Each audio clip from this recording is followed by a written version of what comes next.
तो मैं तो डिसीजंस को इनेबल करता हूँ sir. As Zicardo we are only enabling decisions at the end of the day and helping the stakeholders across the industry in a neutral manner. हाँ, India कोई develop country नहीं है, हमें टाइम तो लगेगा. प्रायोरिटाइज है इसको. हाँ, प्रायोरिटाइज इसलिए है क्योंकि अभी तक हम विलेज में ही लाइट नहीं दे पाए थे, तो हमारे लिए सबसे पहले तो उनको लाइट दी जाए. जब इंडियन ऑटोमोबाइल इंडस्ट्री इतनी तेजी से बदल रही हो, नई कारों में भी प्रॉब्लम आ रही हो, सेकेंड हैंड कारों का भी बाजार बदल रहा है, ऊपर से इलेक्ट्रिक कारों की एंट्री हो चुकी है, वो भी तेजी से निकल रहे हैं, पूरा सिनेरियो बहुत तेजी से बदल रहा है. ऐसे में ये जानना जरूरी है कि भारतीय ऑटोमोबाइल बाजार किस करवट पर बैठेगा. मेरे साथ आज पॉडकास्ट में मौजूद हैं करुणाकर दुबे, जिन्हें हम केडी के नाम से जानते हैं. ये फाउंडर हैं जकार्डो टेक्नोलॉजीज के. जकार्डो इंडिया की पहली पीडीआई कंपनी है जिसने कि इसे प्रॉपर ढंग से स्टार्ट किया और टेक्नोलॉजी को साथ में शामिल किया. तो जकार्डो के बारे में जानना हो तो आप उनकी वेबसाइट से देख सकते हैं, लेकिन यहां पर बातें होंगी इंडियन ऑटोमोबाइल इंडस्ट्री की. थैंक यू केडी ज्वाइन करने के लिए. Great to get connected, sir. Great to be on your podcast. Thank you sir. भारतीय बाजार जिस तरह से बदल रहा है और नई कारें खरीदते समय भी दुविधाएं बहुत हैं, काफ़ी ख़राब भी निकल रही हैं, उसको लेके भी बहुत कंप्लेन है. कई नए प्लेयर्स, जापानीज जर्मन होने के बाद भी नए प्लेयर इंडियन ब्रांड भी काफ़ी तेज़ी से आए हैं और उन्होंने भी एक से एक बेहतर प्रोडक्ट भी दिए हैं. लेकिन जो कंप्लेन है, जो लोगों का कंसर्न है नई कारों के साथ कि काफ़ी ज़्यादा मात्रा में ख़राब निकल रही हैं. कई में ऐसी कंप्लेंट्स हैं जो जिन्हें पता चलता है कि वारंटी ख़त्म होने के बाद या तो परेशान करेंगी या वारंटी में ही कस्टमर को परेशान करना शुरू कर देगी. आपका क्या एक्सपीरियंस रहा है, क्योंकि आपने लगभग सभी कंपनीज की सैकड़ों की तादादों में कारों को पीडीआई किया है. क्या लगता है आपको, क्या हो रहा है इस समय? मुझे great question. You know, I think ये सवाल बहुत एक डीप सवाल है मेरे हिसाब से, और आई थिंक हमें बजाय कि जस्ट आंसर करने से पहले I think I would like to take one step back. अगर आप देखें सर, इंडिया जो एज एन ऑटोमोबाइल इंडस्ट्री जो है, हमारी जो पैसेंजर कार मार्केट है वर्ल्ड की 3rd largest passenger car market है बाय वॉल्यूम्स. हर साल हम करीब ऑलमोस्ट क्लोज टू 4.2-4.3 मिलियन गाड़ियाँ, नई गाड़ियाँ सेल होती हैं बिल्कुल हर साल. अब सवाल है कि आपके जितने जो ऑटोमोबाइल मैन्युफैक्चरर्स हैं उनके पास इंटरनल क्वालिटी कंट्रोल्स भी हैं. अब सवाल है कि वो गाड़ियाँ आके रिकॉल्स क्यों हो जाती हैं, वो गाड़ी में क्यों डिफेक्ट्स निकल जाते हैं. उसका एक बहुत बड़ा एक रीज़न है, और ये सिर्फ इंडिया के पॉइंट ऑफ व्यू से नहीं मैं बात कर रहा, ये ग्लोबल पर्सपेक्टिव है, पूरी ग्लोबल इंडस्ट्री का चैलेंज है. अगर मैं इंडिया की बात करूं, अगर आप देखेंगे हमारा जो ऑटो कंपोनेंट इकोसिस्टम है, लगभग करीब 40 साल पुरानी इकोनॉमी. हम मारुति 1983 में आई, वहाँ से एक पैसेंजर कार की जर्नी एक्चुअल में बननी स्टार्ट हुई. क्योंकि मारुति टेक ऑफ हुआ as a brand in India, customer adoption बढ़ना शुरू हुआ, देयरफॉर हमारी जो कंपोनेंट मैन्युफैक्चर एंड लोकलाइजेशन जो हुआ वो हमारा होना शुरू हुआ. आज की डेट में अगर आप देखेंगे एज इंडिया, हम लोग एक काफ़ी इम्पोर्ट डिपेंडेंट इकोनॉमी है ऑटो कंपोनेंट को लेते हुए. हम एक बिल्ड टू प्रिंट मार्केट हैं ऑटो कंपोनेंट. आप बोलेंगे कि मेरे को एक शीट स्टैंपिंग दे दीजिएगा तो मैं वो बना सकता हूँ. मेरे को बहुत अच्छी कैपेबिलिटी हमने इंडस्ट्री में बनाई है. बट अगर मैं कॉम्प्लेक्स पीसेस की बात करूँ, सॉफ्टवेयर इंटीग्रेशंस की बात करूँ, यू नो, फिर वो हमारे पास हाई मार्जिन जो वैल्यू एडेड जॉब्स हैं, उसके लिए हमको बेसिकली इंटरनेशनल प्लेयर्स पे डिपेंड करना पड़ता है. नंबर 1. नंबर 2, इसमें एक और चीज़ें हैं जो हमारी जो स्ट्रक्चरल जो रिसोर्सेज की अवेलेबिलिटी इंडस्ट्री में है वो भी नहीं है. फॉर एग्जांपल, हम स्टील हैं, हम बाहर से इंपोर्ट करते हैं, ऑटो ग्रेड स्टील. हाँ, ऑटो ग्रेड स्टील अभी भी इंडिया में नहीं बनता है. नहीं बनता है. कहने को टाटा का लोहा, लेकिन एक्चुअल में वो भी इंपोर्ट करते हैं. इंपोर्ट करते हैं, ठीक है. जो हम रबर बनाते हैं, टायर्स, उसका कार्बन है वो भी आप इंपोर्ट करते हो. बिल्कुल ठीक है. जो ग्लास में सिलिका डलता है वो भी आप इंपोर्ट करते हो. जो कॉपर है गाड़ियों में वायरिंग, वो भी आप इंपोर्ट करते हो. जो सोलोनॉइड्स हैं वो भी आप इंपोर्ट करते हो. जो आप गाड़ी में एप्पल कारप्ले यूज करते हैं, एंड्रॉइड करते हैं, उसमें ऑब्वियसली वो जो टेक्नोलॉजी कौन बना रहा है वो एप्पल और एंड्रॉइड बनाता है, उसको आप रॉयल्टीज देते हैं. तो बोलने का ये मतलब है कि इसमें कि ओईएम्स जो हैं, कार मैन्युफैक्चरर्स, वो हर साल आप देखेंगे गाड़ियों के प्राइसेस बढ़ाते हैं 2%, 3%, क्योंकि एक तरफ तो रॉ मटेरियल की कॉस्ट एक्सपेंसिव पड़ रही है, सप्लाई चेन हमारे उसमें ग्लोबल ऑटो इंडस्ट्री इसमें इम्पैक्ट हुआ है, जियोपॉलिटिकल रीजंस के वजह से भी इम्पैक्ट हुआ है। सो मार्जिन ओईएम के लिए सबसे बड़ी प्रायोरिटी बन जाती है, नंबर 1। अब वो मार्जिन है, आज की डेट में आप एक डोमेस्टिक ब्रांड 50 से 60 लाख के प्राइस पे आप नहीं बेच सकते इंडस्ट्री पे, राइट? तो ओईएम्स क्या करेगा उसको, they want to optimize for the margin, right? जब मार्जिन आती है तो वहाँ पे कॉस्ट रिडक्शन एंड क्वालिटी पे इम्पैक्ट आता है, राइट? अब ओईएम का कंट्रोल जो है प्लांट असेंबली लाइन पे बहुत अच्छा है, बट ओईएम के जैसी गाड़ी उनके फैक्ट्री गेट से निकल जाती है, दे लूज कंप्लीट कंट्रोल, बिल्कुल, राइट? वहाँ से प्रॉब्लम शुरू हो जाती है, राइट? तो ये एक बहुत बड़ा इशू है। सो जो आपका जो सवाल था कि इसमें कि क्यों प्रॉब्लम्स आ रही हैं, बिकॉज ऑफ दीज रीजंस, ये है। दूसरा सबसे बड़ा इसमें एक चैलेंज है, which is a positive challenge also, कि हमारी गाड़ियाँ जो आज की डेट में 30 साल 40 साल पहले था, आज की डेट में टेक्नोलॉजी बहुत रैपिडली इवॉल्व हुई है उसकी। गाड़ियों में आज सैकड़ों सेंसर्स लगते हैं, इलेक्ट्रॉनिक ड्राइव ट्रेन है, हाइब्रिड पावर ट्रेन आ गई हैं। इलेक्ट्रिक की तो खैर बात ही मत करो आप, इलेक्ट्रिक में तो इट्स कम्प्लीटली सेंसर ड्रिवन। अब सॉफ्टवेयर जब आता है इसमें तो कॉम्प्लेक्सिटी विल ऑल्सो इंक्रीज इसके अंदर, राइट? सो व्हीकल्स एक तरफ से आपकी टेक्नोलॉजी इंक्रीज हो गई हैं बेसिकली, आपके पास इतनी कैपेसिटी नहीं है from auto component industries perspective, dependency होती है, प्राइसिंग में आपकी नेगोशिएशन होती हैं, तो आप एक लेवल पे ही आप बेस्ट प्रोडक्ट उतारने की कोशिश करते हो मार्केट पे, एंड वहाँ पे क्वालिटी कॉम्प्रोमाइज होती है, राइट? तो क्या यही मेन रीजन है जो नए कस्टमर्स को थोड़ा डराता है? सर, इसका मेन रीजन कस्टमर को डराना, मैं उसको इस तरह से बोलूँगा, कस्टमर के पास 100% इन्फॉर्मेशन नहीं है। ओके, आज की डेट में हमने जो पिछले 20-25 साल की जो जर्नी है, कस्टमर को इतना पता होता है कि मेरे को ये गाड़ी खरीदनी है, क्योंकि हमने डिस्कवरी जो है ऑफ कार्स, राइट? इंटरनेट का ज़माना है, सबके पास मोबाइल है, सबके पास टेस्ट ड्राइव है, आप जैसे इन्फ्लुएंसर्स हैं, राइट? यूट्यूब बहुत बड़ा उसका एक मीडियम है जहाँ पे कस्टमर को अवेयर किया जाता है, बिल्कुल, राइट? बट वो एक इंफॉर्मेशन सिमेट्री है उसके अंदर, राइट? बट वैलिडेशन नहीं है। तो कस्टमर का जो बिगेस्ट फियर है आज की डेट में, हमारे हिसाब से जितना हमको देखा है, कि वैलिडेट कौन कर रहा है। हर ओईएम बोलता है मेरी तो वर्ल्ड की बेस्ट कार है, बिल्कुल, बिल्कुल। अगर बेस्ट कार है तो रिकॉल क्यों हो रही है, राइट? डीलर बोलता है मैं तो बेस्ट ब्रांड को डील करता हूँ वहाँ पे, तो डीलर के साथ कस्टमर के इशू क्यों होते हैं वहाँ पे? यूज्ड कार मार्केट में बोलता है मैं तो सेल्फ सर्टिफाई हूँ, गाड़ी करता हूँ, तो यूज्ड कार में इतने क्यों इश्यूज आते हैं फिर, राइट? तो ये बहुत से एक स्ट्रक्चरल इशू है, राइट?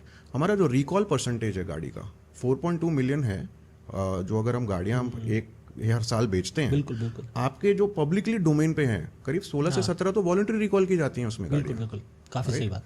ऑलमोस्ट आज की डेट में करीब ऑलमोस्ट 40 to 50% गाड़ियाँ जो रिकॉल लॉट में जाती हैं वही रेमिडिफाई हो पाती हैं, और बाकी जो अनरेमिडिफाइड गाड़ियाँ हैं वो मार्केट में है, वो मार्केट में जो घुसती हैं, और गुडविल खराब कर रही द है। क्वेश्चन देयरफॉर इज कि व्हाट इज द प्रोबेबिलिटी कि आप एक लेमन कार ले रहे हो, और उसके लिए customer awareness is very important. अच्छा, एक चीज में जैसे इंडियन बाजार में कंपनीज प्रॉफिट मार्जिन बहुत नैरो पे काम कर रही है, यूरोपियन ब्रांड्स या जापानीज ब्रांड्स के मुकाबले या कहीं और के भी मुकाबले अगर हम बात करें।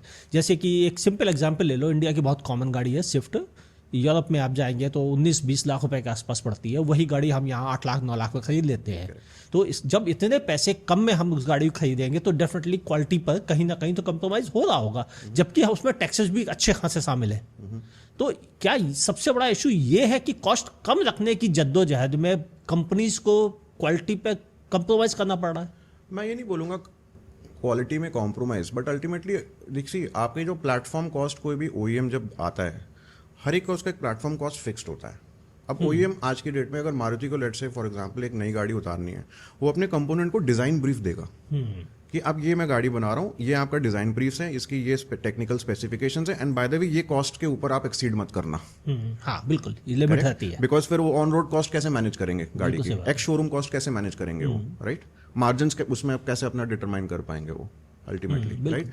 सो उसमें क्या होता है कि आपका पहला लॉट आ गया गाड़ी का, उसमें आपने बना के आपने बेचना शुरू किया, फिर दूसरा प्रोडक्शन लॉट आया, फिर इकोनॉमीज ऑफ स्केल निकलनी शुरू हो जाती है, राइट?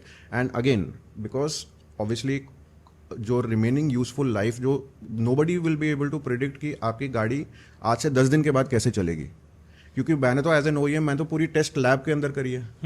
मेरी गाड़ी ARAI से पास होती है तब जाके मैं बेच पाता हूँ मार्केट में। वो तो लैब टेस्ट है। अब उसके अंदर भी काफ़ी इश्यूज हैं उसके अंदर कि कल को कोई पार्ट खराब हो गया, वो ड्राइवर के पॉइंट ऑफ व्यू से हुआ है कि वो नेचुरल वेयर एंड टेयर में हुआ है कि वो डिफेक्टिव पार्ट्स था, राइट। तो ये बहुत कॉम्प्लिकेटेड सिस्टम है इसमें, because OEM at the end of the day आप एक प्रोडक्ट एक पर्टिकुलर सेगमेंट में एक पर्टिकुलर प्राइस में उतार रहे हो आप, बट अगर मैंने उसकी प्राइसिंग सही से नहीं रखी, and pricing for me is determined by the cost of raw materials. Cost of raw material में करूंगा तो कंपोनेंट बोलेगा सर मेरे पास 5 रुपए का भी नट है, मेरे पास 20 रुपए का भी है, मेरे पास 40 रुपए का भी है, आप बताइए कौन सा देना है। तो थर्ड पार्टी वैलिडेशन के तौर पर आप एक बड़े प्लेयर हैं उस जगह पर, और क्या थर्ड पार्टी वैलिडेशन बहुत तेज़ी से बढ़ेगा क्योंकि इंश्योरेंस कंपनी भी हेल्प मांग रही हैं, और आगे फ्यूचर में ये मार्केट बहुत तेज़ी से बदलेगा क्योंकि इंश्योरेंस फैक्टर बहुत बड़ा हो गया है और एक्सीडेंटल मैटर भी बहुत सारे हो रहे हैं। तो ऐसी कंडीशन में क्या वैलिडेशन का मार्केट और तेज़ी से जाएगा? क्योंकि अभी तो केवल न्यू कार पे या एक्सीडेंट होते समय या कोई ऐसी कंडीशन आने में बात होती है, लेकिन अभी तो सेकेंड हैंड मार्केट भी बाकी है। हाँ जी, so sir great question again. See Zicardo पे हम आई कीप सेइंग कि we are not an inspection company. Pre delivery inspection for new and pre owned cars is one of our many product offerings जो हम अपने customers को retail business में देते हैं। We also work with insurance companies, we also work with car manufacturers, right. We don't work with dealers, right. Our central goal जो है, आप देखिए कोई भी एक मैच्योर्ड एसेट क्लास इकोनॉमी आप देख लीजिए, right. Think of it as आपके जो फाइनेंशियल ट्रांजैक्शंस हैं, क्रेडिट वर्दीनेस का स्कोर कौन डिटरमाइन करता है? सिबिल करता है, करेक्ट। बिल्कुल, वो उसको सब लोग मानते हैं, बिल्कुल मानते हैं, बिकॉज वो एक न्यूट्रल इंडिपेंडेंट लेयर है, इंटेलिजेंस लेयर है। We are also a third party independent layer where we are helping car manufacturers, we are helping insurers, we are helping banks, we are helping हमारे जो customers हैं retail में, आप गाड़ी खरीद रहे हो, गाड़ी ओन कर रहे हो, गाड़ी सेल कर रहे हो, we are helping them only with 2 things. One, unbiased आपको इन्फॉर्मेशन गाड़ी की कंडीशन की मिली जाएगी, बिकॉज हर डिसीजन आप गाड़ी की कंडीशन पे लेते हो। बिल्कुल। OEMs आज की डेट में अगर उनकी कंडीशंस उनको नहीं पता होगा, जब उनकी फैक्ट्री गेट से निकलेगी गाड़ियाँ, उनके वारंटी कॉस्ट स्पाइक करेंगे, उनके रिकॉल कॉस्ट स्पाइक करते हैं। जब उनको इन्फॉर्मेशन ही नहीं मिलेगी उनको प्रोएक्टिवली, तो वो कैसे उस रिस्क को कम कर पाएंगे? Insurance companies losses, underwriting losses हैं, आप देखिए, राइट। आज की डेट में मैं सबसे पूछता हूँ सर, गाड़ी जब आप नई गाड़ी खरीदते हैं आप 5% पे IDV क्यों करते हो, 1% पे क्यों नहीं करते? बिल्कुल सही बात है। उसकी क्या साइंस है? हाँ, बिल्कुल सही बात है। तो condition is the core at the end of the day. अगर मैं कंडीशन ही नहीं किसी को बताऊंगा, किसी को पता नहीं होगी, तो आप डिसीजंस कैसे लेंगे? एंड Zicardo यहाँ पे आता है काम पे। एक चीज़ और पूछना चाह रहा हूँ, आज की तारीख में हम कार खरीदते हैं और हमेशा नहीं इस्तेमाल करते हैं, कुछ समय बाद उसे सेल करते हैं। सेकेंड हैंड मार्केट में आइस इंजन वाली कारों को एक प्राइस डिसाइड करना बहुत इजी फैक्टर था कि आप आसानी से देखते थे, समझते थे, चीज़ें देखते थे, मार्केट में किस प्राइस पे मिल रही है उसके साथ एडजस्ट कर लेते थे। मगर अब जब EV का मार्केट ऑलरेडी 12 लाख से अबव की कारों में ये 14% हो चुका है, करेक्ट। अब इस कंडीशन में उनके भी तो अब सेकेंड हैंड मार्केट में आएगी गाड़ियां, बिल्कुल। और उसको कैसे आप प्रॉपर सही प्राइसिंग बता पाएंगे? क्या ट्रांसपेरेंसी का लेवल होगा और वो कैसे ऑर्गेनाइज होगा?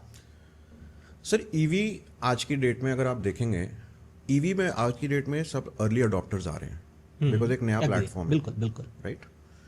आज की डेट में जो भी EVs खरीद रहे हैं उनकी प्राइमरी कार ज्यादातर लोगों में नहीं होंगी, नहीं है। ये एक फैमिली ऑफ 4 है, उसमें पहली कार ले रहा हूं मैं और वो EV होगी, बहुत कम लोग हैं। तो उनकी सेकंड कार होगी या थर्ड कार यूजुअली होगी उसमें। जब आप परचेज उस पॉइंट ऑफ व्यू से लेते हैं कि ये मेरा सेकंड एसेट या थर्ड एसेट है, प्राइमरी एसेट नहीं है मेरा यूजेज पॉइंट ऑफ व्यू से, राइट, आपके डिसीजन क्राइटेरिया चेंज हो जाते हैं। तब वो यूजर्स ऐसे हैं जो resale value of the car पे ज्यादा फोकस नहीं करेंगे, उनको वो एक्सपीरियंस के लिए खरीद रहे हैं। Okay, number 1। बट ये अलोन जो है इंडस्ट्री को नहीं बढ़ाएगा। अल्टीमेटली अगर कोई एसेट की वैल्यू, रीसेल वैल्यू उनकी अगर कमांड नहीं करेगी तो प्राइमरी मार्केट नहीं करेगी। एग्जाम्पल के तौर पे, क्योंकि आपने ICE बताया, मारुति का आज की डेट में से 40% मार्केट शेयर है। हाँ बिल्कुल।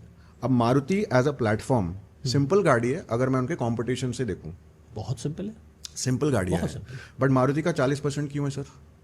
क्योंकि मारुति की सबसे ज़्यादा रीसेल वैल्यू यूज्ड कार में कमांड करता है वो। एंड टुडे ओईएम्स के लिए सबसे बड़ी प्रॉब्लम रीसेल वैल्यू है। ईवीज में सर ये और कॉम्प्लिकेटेड हो जाता है, बिकॉज ईवीज के अंदर आज की डेट में you know how will you evaluate the battery pack health, वो सबसे बड़ा कंपोनेंट है आज की डेट में। सबसे महंगा जिकार्डो में सर वी होल्ड पैटेंट्स, हमारा जो पूरा जो प्रोडक्ट है it is patented product. That's why today हम बैंक्स के साथ काम करते हैं, हम इंश्योरेंस के साथ काम करते हैं, हम ओईएम्स के साथ काम करते हैं, एंड प्लस कस्टमर्स भी हमें ट्रस्ट करते हैं, right, today because there is a science to evaluating the condition assessment. जो कंडीशन असेसमेंट ऑफ द गाड़ी होती है, गाड़ी की कंडीशन जानने के लिए एक साइंस है, वो डेटा बैक्ड है, वो इंडिपेंडेंट है और वो न्यूट्रल है, राइट। ईवीज के सर सबसे बड़ा इंपॉर्टेंट ये हो जाएगा कि आने वाले टाइम में जब ये गाड़ियां यूज्ड कार में जाएंगी, और आज की डेट में इंडस्ट्री का सबसे बड़ा चैलेंज है, where we have also started to help the stakeholders इस पॉइंट ऑफ व्यू से। तो हमारे पास हम जैसे हम यूज्ड कार की, इलेक्ट्रिक कार्स की भी हम इवैल्यूएशंस करते हैं, तो हम उनको बता देंगे आपकी कार की कंडीशंस क्या है। न्यू की तो करते ही हम, यूज्ड की भी हम करते हैं। अब आज की डेट में जो लोग इंस्पेक्शन करते हैं गाड़ियों की, उन्होंने या तो चेकलिस्ट बेस्ड करते हैं, या तो वो चेकलिस्ट को उन्होंने ऐप में डिजिटाइज कर दिया है। हाँ बिल्कुल सही बात है, राइट। तो हमारा जो पेटेंट आता है यहाँ पे, हमारा पेटेंट एसेंशियली इज कमिंग, जहाँ पे हम 99% focus is focused on uncovering issues जो हम नेकेड आई से नहीं देख पाते, वहाँ पे हम खामियां निकालते हैं गाड़ियों की। तो हमारे पास ऐसे स्टेक होल्डर्स हैं टुडे जो आज की डेट में बोलते हैं ये तो हमें पता ही नहीं था। तो ये काफी, क्योंकि बिकॉज चीजें बदल गई हैं, काफी चीजें बदल गई हैं इसमें, बहुत ज्यादा बदल और गई। इलेक्ट्रिक कार्स में तो सर सबसे बड़ा अभी इशू आएगा अभी कि जब तक इलेक्ट्रिक कार की प्राइमरी अडॉप्शन ये तब तक नहीं बढ़ेगी जब तक इलेक्ट्रिक कार की अपना वो अपने ग्राउंड्स पे अपनी resale value scientific neutral base पे इस्टेब्लिश ना करे। तो इसका मतलब है कि सेकेंड हैंड बाजार में यस, मार्केट जो कि ज्यादा बड़ा है, हाँ जी, क्योंकि हम इस समय लगभग 4 से 4.25 लाख कारें हर महीने में बेच रहे हैं, और ऐसे हालात में इनसे दुगनी कारें सेकेंड हैंड मार्केट में बिक रही हैं, करेक्ट, और ये ऑर्गेनाइज्ड नहीं है। करेक्ट, ठीक है, 3-4 प्लेयर हैं, लेकिन उनके पास भी हार्डली 30% 40% का शेयर है। इससे ज्यादा कारें तो ओपन मार्केट में बिकती हैं। Customer मुझे to customer dominant है सर। मुझे कार बेचनी है, आपको खरीदनी है, अमित जी आपकी गाड़ी अच्छी लगी, मैं ले लूं क्या? हाँ जी, ऐसे डील हो जाती है। बिल्कुल। ऐसे हालात में जो ये अगर अनऑर्गेनाइजेशन सेक्टर है, हाँ जी, जिसमें कि डायरेक्ट डीलिंग होती है, हाँ जी, यहाँ क्या चेंज आएंगे? सर यहाँ पे सबसे बड़ा जो चेंज आएगा वो यहाँ पे कस्टमर अवेयरनेस सबसे बड़ा है। चेंज तब आएगा, अल्टीमेटली हम क्या कर रहे हैं, हम एक डिसीजन ले रहे हैं ना, गाड़ी खरीदने की या गाड़ी बेचने की।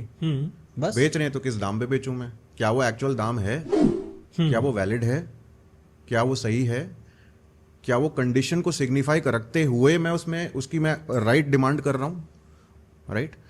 ये जब तक इंटेलिजेंस जो है कस्टमर को नहीं दी जाएगी तब तक सबसे बड़ी मुश्किल होगी यहाँ पे। और कस्टमर ऐसा नहीं, ओनर पूरे इकोसिस्टम को इसमें, बिकॉज हर एक इंस्टीट्यूशन कहीं ना कहीं डिसीजन ले रहा है। इंश्योरर की प्रीमियम वहाँ पे प्रीमियम लगा रहा है कंडीशन ऑफ द एसेट पे। बिल्कुल बिल्कुल। बैंक पे अगर कोई लोन दे रहे हैं, यूज्ड कार की कोई अगर फाइनेंसिंग कराता है तो उसकी वैल्यूएशन की बेस पे भी कराएगा, कंडीशन उसको वहाँ पे बेसिकली इंपॉर्टेंट हो जाती है उसकी, राइट। अच्छा, जिस तरह से माहौल बदल रहा है, हर जगह ईवी का मार्केट बिल्कुल डिफरेंट है। कोई कंट्रीज ऐसी है जहां 100% ईवी बिक रही हैं, इसके अलावा आइस बिल्कुल नहीं बेचा जा रहा है, अलाउड ही नहीं बेचना। कुछ कंट्रीज ऐसी हैं जहां पर आइस ही बिक रहा है, ईवी का बहुत कम पेनिट्रेशन है। चाइना जैसा बड़ा कंट्री जहां पर इस समय 54% ईवी का पेनिट्रेशन हो चुका है ऑलरेडी।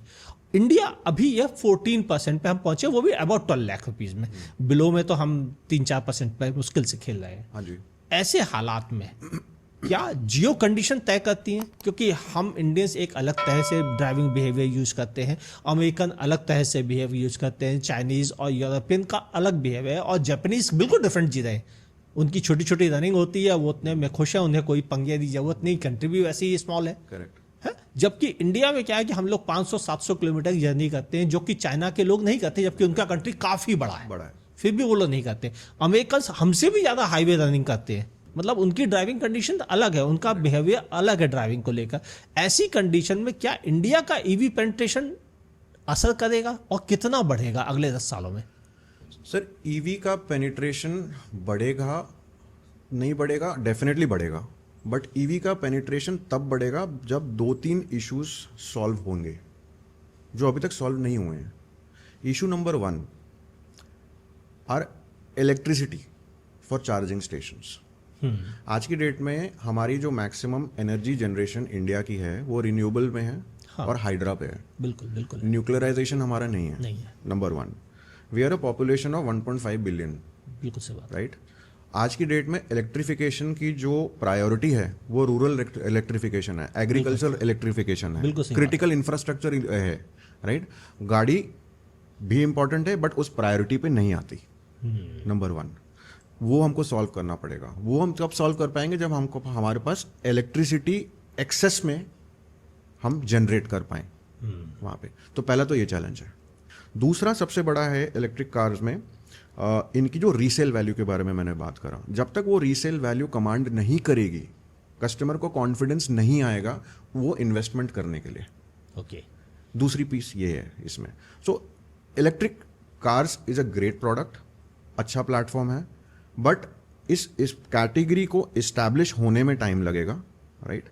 एंड ऑफ कोर्स अगर मैं back and point of view से मैं बात करूं, हमारी जो लिथियम सोर्सिंग है, हाँ, right? जब तक हम लिथियम सोर्सिंग बेसिकली फिक्स नहीं करेंगे, राइट, तब तक हम जो इलेक्ट्रिक कार्स हैं और इलेक्ट्रिक के जितने प्लेटफॉर्म्स हैं उसकी कॉस्ट हम नीचे नहीं ले पाएंगे। तो आपको लग रहा है कि अभी ये रफ्तार इलेक्ट्रिक की जैसे इस समय लगभग दोगुनी आ रही है, ये दोगुनी की स्पीड चलेगी या अभी और डाउन होगी? मैं ऐसे थोड़ा सोचता हूँ कि हमारे जो इंडस्ट्री ऑटो की है, अभी ये बहुत बड़ा डिबेट है कि इलेक्ट्रिक का शेयर कितना हो जाएगा। Let's look at it. Debate है। जब इलेक्ट्रिक कार्स की पॉलिसी हुई, गवर्नमेंट ने बोला था 70% पॉलिसी पेनिट्रेशन होगी। फिर कुछ सालों के बाद वो रिवाइज हो गई 30% पे आ गई, right. Because government also realized कि यार नहीं हो पाएगा, बिकॉज स्ट्रक्चरल इश्यूज हैं, इतना आसान नहीं होगा ये, राइट। आई थिंक इंडिया की जो मार्केट है, and that's the beauty with our market, is ये मल्टी फ्यूल इकोनॉमी है, करेक्ट। यहाँ पे पेट्रोल भी कार भी बिकेगी, पेट्रोल सीएनजी भी बिकेगी, डीजल भी बिकेगी, हाइब्रिड भी बिकेगी, माइल्ड हाइब्रिड भी बिकेगी, एंड फुल आपकी ईवी भी इलेक्ट्रिक भी बिकेगी across platforms, not just passenger cars, across platforms, correct. अब यहाँ पे आपने क्योंकि बात करी थी अभी किन कंट्रीज में जहाँ पे 100% है, जैसे आप नॉर्वे ले लो, आप स्वीडन ले लो, वहाँ पे 100% कार इलेक्ट्रिक है वहाँ पे। उनकी जर्नी ओवरनाइट नहीं हुई थी वहाँ पे। उनका जो पिवटल सेगमेंट अगर आप देखेंगे, path to 100% electrification hybrid platform से आया था, राइट। वो एक बहुत बड़ा इंपॉर्टेंट सेगमेंट है और इंडिया में हाइब्रिड सेगमेंट निगलेक्टेड सेगमेंट है आज की डेट में। ऑफ कोर्स अच्छे प्लेटफॉर्म्स हैं, मारुति के हैं, लग्जरी कार में हाइब्रिड सेगमेंट्स आ रहे हैं, राइट। आप देख लो अब हाइब्रिड का ड्यूटी स्ट्रक्चर इंडिया में कितना है, oh, right, equal to ice, right. Now may be more in that case, right. Actually it's a little more, क्योंकि इंपोर्ट है, तो इंपोर्ट कॉस्ट शामिल होती है इसमें, correct. Now the question here is कि अगर हमको हाइब्रिड को भी प्रायोरिटाइज करना पड़ेगा, बट आज की डेट में अगर मैं आप मुझसे पूछें कि इलेक्ट्रिक का कितना हो जाएगा, right, it is a very tough question to say. Beauty जहाँ पे जो इंडिया पॉइंट ऑफ व्यू से, यहाँ पे ना डाइवर्सिटी है, जैसे पीपल की डाइवर्सिटी है, यहाँ पे गाड़ियों की मल्टी पावर ट्रेन की भी डाइवर्सिटी मिलेगी आपको। सही बात है। सो अल्टीमेटली ये तो कस्टमर ही डिसाइड करेगा कि किसका मार्केट शेयर ऊपर जाएगा, किसका मार्केट शेयर नीचे जाएगा। But going by my understanding, आज की डेट में customers they love petrol cars, of course diesel बहुत चला, अब थोड़ा थोड़ा डिक्लाइन होना शुरू हो रहा है, दिखने को मिल रहा है, right. Hybrid I have seen कि आज की डेट में लोग हाइब्रिड पसंद लेना शुरू कर रहे हैं, राइट। फ्यूल इकोनॉमी अच्छी है, 20-21 किलोमीटर की उसको फ्यूल इकोनॉमी देते हैं, तो it is pocket friendly also. तो हाइब्रिड प्रायोरिटाइजेशन ज्यादा होगा उसमें। And then of course EVs जो हैं वो धीरे धीरे भी बढ़ेगा। So EVs I feel in the next almost I would say, अगर बोलूँ कि आपको 40 to 50% मार्केट शेयर करना है, we are still about 20-25 years away from that, because structural challenges नहीं हमारे हैं। हमारे स्ट्रक्चरल चैलेंजेस बहुत हैं। मेरे को लिथियम की प्रॉब्लम सॉल्व करनी है, मेरे को इलेक्ट्रिसिटी की प्रॉब्लम सॉल्व करनी है, मेरे को ग्रिडिफिकेशन की प्रॉब्लम सॉल्व करनी है, मेरे को चार्जिंग स्टेशन एक्सेस की प्रॉब्लम सॉल्व करनी है। जब तक मैं वो नहीं करूंगा, मैं अडॉप्शन कैसे करवाऊंगा? इंडिया फैमिली में नॉर्मली हम एक कार होती थी जो पूरे फैमिली की होती थी, अब फैमिली में मल्टीपल कारों का माहौल बन रहा है, और इसी वजह से शायद इंडिया वर्ल्ड की तीसरी सबसे बड़ी ऑटोमोबाइल मार्केट बन गया है। और इस ऑटोमोबाइल मार्केट में पेट्रोल के लिए E20 जैसे चैलेंजेस भी हैं, जिनमें कि पुरानी गाड़ियां मौजूद है जो संभाल नहीं पा रही हैं, और आगे हमें और एथेनॉल पे जाना है। बायोडीजल का भी इन्वॉल्वमेंट हो रहा है डीजल के साथ में, ये भी एक बहुत जरूरी है Correct. क्योंकि हमें अपनी डिपेंडेंसी कम करनी है। आज हमें एलपीजी के लिए परेशान होते हुए देखा है अपने आप को। पेट्रोल डीजल में भले बच गए हम, लेकिन आगे भविष्य में कभी उस पर भी दांव आ सकता है, तो गवर्नमेंट इस पर भी जाना चाहती है। एक तरफ ईवी चार्जिंग सेटअप पर भी उसका दांव चल रहा है। ऐसे न्यू भारत में अगर आप ध्यान से समझें तो हमारा असली चैलेंज अगले 10 सालों में क्या रहेगा? इंफ्रास्ट्रक्चर, दो तरह के इंफ्रास्ट्रक्चर हैं, energy distribution infrastructure, energy distribution. पहले तो एनर्जी क्रिएशन इंफ्रास्ट्रक्चर, हाँ, सबसे फिर बड़ा। Energy distribution infrastructure, number 1। ये तो आपकी ईवीज पॉइंट ऑफ व्यू से है। दूसरा मेजर इंपॉर्टेंट पीस है इसमें would be in terms of investment prioritisation by the OEMs and R&D। आज की डेट में सर R&D हमारा कितना है? बिल्कुल नहीं, हम तो दूसरों से हायर कर रहे हैं। करेक्ट। आप ध्यान आप से देखें, डिपेंडेंसी, आपको डिपेंडेंसी आपको एलिमिनेट करनी पड़ेगी। एलिमिनेट तो हम नहीं कर पाएंगे, बट आपको काफ़ी हद तक कम करनी पड़ेगी आपको, ठीक है? That is the second big piece. जब तक हम वो अपने फाउंडेशंस को हम स्ट्रांग नहीं करेंगे, तब तक ग्रोथ की हम कैसे बात कर सकते हैं? तो अगले 10 से 15 साल में जब तक इंफ्रास्ट्रक्चर एंड कैपेबिलिटी दोनों को सॉल्व नहीं किया जाएगा, हम ऑफरिंग नहीं उतार पाएंगे मार्केट में at a truly, I would से, you know, which justifies that in a great cost, right? तो मैंने बात करी आपका यू नो आपका क्वेश्चन पे infrastructure creation, distribution infrastructure, third is the customers awareness. ये 3 बहुत इंपॉर्टेंट चीजें हैं अगले 10 से 15 साल में, जो डिटरमाइन करेंगे कि मार्केट किस तरह से जाएगा, मार्केट किस तरह से एब्जॉर्ब करेगा सारी चीजें हैं, और कौन सा प्लेटफॉर्म का बेसिकली मार्केट शेयर हिट करेगा और कौन सा नहीं करेगा। ये बहुत इंपॉर्टेंट हो जाता है हम लोग के लिए। उम्मीद है इस डिस्कशन से आपको क्लैरिटी मिली होगी कि क्या जरूरी है और कहां पर हम अभी लैक कर रहे हैं। भले हम वर्ल्ड की तीसरी सबसे बड़ी ऑटोमोबाइल मार्केट बन चुके हों, लेकिन अभी भी हमें कई जगहों पर काम करने की ज़रूरत है, और शायद यहाँ पर करुणाकर दुबे ने बिल्कुल अच्छे ढंग से हमें समझाने की कोशिश की है। थैंक यू केडी, है ग्रेट, ये सारी इन्फॉर्मेशन आप हमारे साथ शेयर करने की। अभी तो हमारे पास बहुत सारी बातें हैं, शायद कभी हम और बैठे और इस टॉपिक पे बात करें कि इलेक्ट्रिक कारों का बिहेवियर कैसा होना चाहिए। अगर हम सही समय पे अपने कंज्यूमर्स को बता सकें और तो शायद इंडिया ज़्यादा बेहतर अवेयर्ड कंज्यूमर प्लेटफॉर्म बन पाए। ये हमारी बिगेस्ट स्ट्रेंथ भी है, बिगेस्ट चैलेंज भी है, बिकॉज हमारा कंज्यूमर बेस 1.5 बिलियन का है। बहुत ही तो जिसमें बहुत कम लोग एजुकेटेड हैं, और फिर एजुकेटेड लोगों में भी ऑटोमोबाइल की समझ बहुत कम है। तो यहाँ पर हमारे पास चैलेंजेस बहुत है। थैंक यू, जल्दी मुलाकात दोबारा करते हैं और कुछ और इम्पॉर्टेंट टॉपिक पे हम डिस्कस करेंगे जो आपके लिए कहीं ज़्यादा यूजफुल हो सकता है। तो अगर ये वीडियो पसंद आ रहा है तो दोस्तों के साथ शेयर कर दीजिएगा, और ऐसे ही शानदार वीडियो देखना चाहते हैं तो कारगुल को सब्सक्राइब कर सकते हैं, नोटिफिकेशन ऑन कर सकते हैं। बस देखते रहिए आज कारगुल।